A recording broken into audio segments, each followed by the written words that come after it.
The people I've found to be the greatest of all were the people who led our country at the end of World War II and at the start of the Cold War.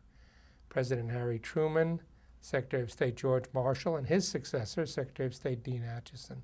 These guys were so brilliant, it makes me jealous. Here's what they did. First, they set up all these international institutions, the UN, the World Bank, IMF, NATO, and the like. Real international institutions that we led. We didn't try to dictate. We couldn't dictate even then, but we led them. And these institutions were so good, they helped us prevail in the Cold War, and they exist even today. That's how good they were, workable. Secondly, they understood even then that our economy was our ultimate strength for our democracy, for our military power, for our diplomatic power, for everything. And they looked at a world where the Soviet Union, at the end of World War II, had 5 million troops in Eastern Europe. And people here were clamoring, go nuke them.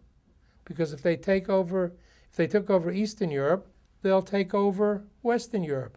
All Europe will be gone. But they didn't do that. Instead, they concentrated on building up the economies in Western Europe, and Germany in particular. And last time I looked, we won the Cold War, not the Soviet Union, and all the predictions about the Soviets taking over Western Europe, I don't think it happened. And take China. Mao conquered China, and everyone said the Chinese communists are in control in China, they'll take over all of Asia. Last I looked, China's our biggest investor.